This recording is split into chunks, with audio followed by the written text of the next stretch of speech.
The following video is a two-parter. You're going to want to watch the entire thing to fully understand exactly where we are. To begin with, May 27th, just a few weeks away, may be more important to American history than July 4th. Take a listen.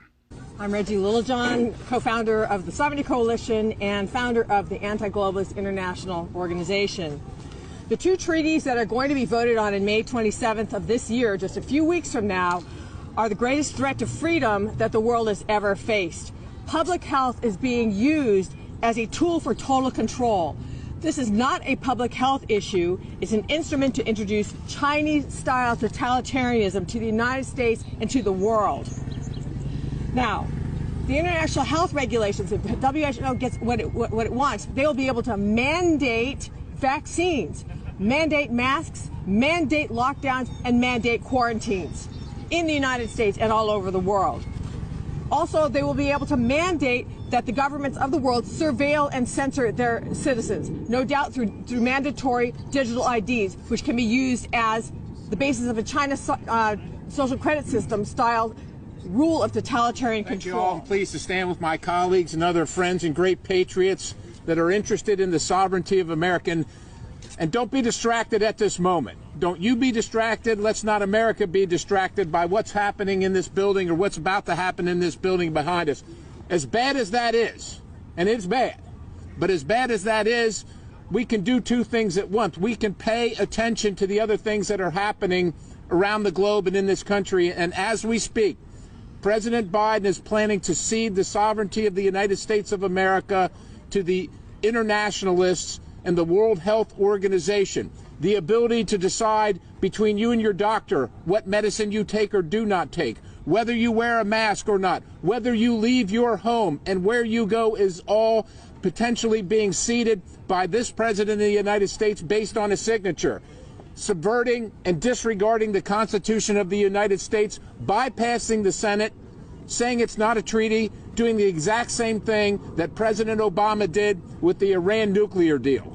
That was bad then, and it's a precursor. It's a warning of what might happen very, very soon. So we're gathered here today to make sure that you're all aware of what we're all aware of, that we're awake, and that we make sure that President Biden is not allowed to just sign on our behalf, and that the Senate rejects any attempt by the World Health Organization to take away our individual medical freedom, our individual choices, our choices to move about our country, our community, our homes as we please. That is literally what is at stake right now. And then be forced to pay for it without even knowing what the bill is. It is unacceptable. The fact that we even have to have this press conference is breathtaking. But every single day you wake up and you say to yourself, well, what more can it be? I can't believe what just happened. They can't do anything else. Well, ladies and gentlemen, as bad as it is, and as bad as it is in dealing with this government taking away our rights every single day, just imagine how difficult it's going to be to drag our rights back away from some international organization of bureaucrats that aren't even elected, that don't care about America, don't care about our Constitution, and don't care about what we think. Joe Biden is expected to sign this WEF agreement that signs over our sovereignty to this unelected international group. And what do they want to do? Let's cue up that clip, Jay, from the Mayor of London.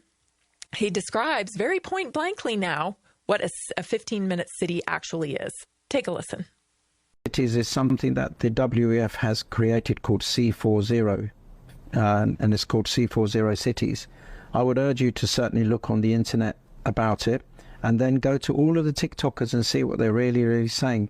Basically, you won't be able to drive a petrol or diesel car anymore. You'll have to buy electric.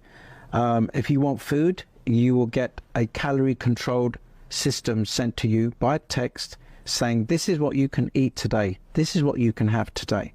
If you violate any of these things, they'll freeze your bank account. That is the next step. These are stages in which they're going to implement this stuff.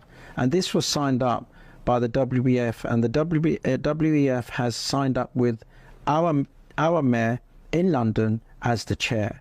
And he has gone around the world to communicate this C40 to all of the countries in the world. And most of the countries are looking at adopting it. Now, I am going to abolish it. It is a a hopeless position. We are going to be in an open prison, or shall we say a COVID, for the rest of our lives. We will not be able to work unless it's in our 15-minute city. It's diabolical. It's not a right. You get it now? May 27th is far more important than July 4th. July 4th guaranteed our freedoms. May 27th does just the opposite.